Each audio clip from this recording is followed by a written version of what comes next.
To complete our setup of our ethical virtual hacking labs, we're going to see how to set up two different networks. We usually like to do ethical hacking inside a closed virtual lab. That means a private, host-only network where we can only see the other machines in our ethical hacking lab, not see out to the internet or vice versa, not have the internet see into us. So we're going to create a host-only network in VirtualBox that will be a private network just for our machines in our virtual hacking lab. That means that we're only going to be able to see from one machine to the other and to our host computer, and from the host computer down into our individual machines. So this host-only network is going to have an address range of 10.0.3. Some number from 4 to 100. You can go anywhere from 1 to 254 here, but we'll use the range from 4 to 100 for our machines. It'll do a couple of things for us. First of all, it will keep us safe from the internet, so no one can sniff around and find our Kali Linux box, no one can sniff around and find our Metasploitable box, or even our Windows 10 virtual machines or Android and so on.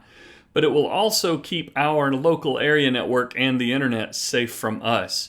The Kali Linux box, as we saw when we set it up, has tons of tools installed in it for forensics, for penetration testing, for real hacking. And we need to be responsible when we're using that Kali Linux machine. When we're ethically hacking, we don't hack networks that we don't have permission to access. So we can do some things at home on our local area network, but we usually don't even want Kali sniffing our Blu-ray disc machine, our wireless adapter for wireless internet, any security cameras in the house, things like that. So we want to make sure that we protect ourselves from the internet and protect the internet and our local area network from our Kali machine especially. So that 10.0.3 will be our private network. Then sometimes we'll want to connect to the internet just to surf the web or to get some updates for a particular machine. And we'd still like to be able to see from one machine into another when we connect it out to that public internet. In our social engineering hacking example, we're going to see how to copy the Facebook homepage, and we'll see how to use this 10.0.9 public NAT network to set up a phishing page that could capture users' credentials.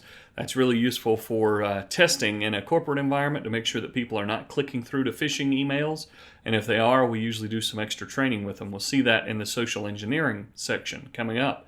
But for our lab setup to be complete, we need both a private network and a public network. The private network will be the 10.0.3 set of addresses, and our public network will be 10.0.9. When we see 10.0.3 something, we'll know that our computer is in a private host-only network protected from everything, and everything's protected from us. When we'll see the 10.0.9, we'll know that we are on the public internet. We can connect and surf to a website, for example, to Facebook or to Google, or we can do our updates for Windows updates or do a sudo apt-get update for our Linux boxes. But we will also be exposed to the internet, and the internet will be exposed to us. So we will usually live in this private network, but it's good also to have this public network set up so that we can still see from one machine into the other, and we'll be able to connect out to the public internet to get updates or do actual web surfing or reconnaissance work if we need to. So we'll see how to set up our private host-only network next, and we'll see you in the next lesson.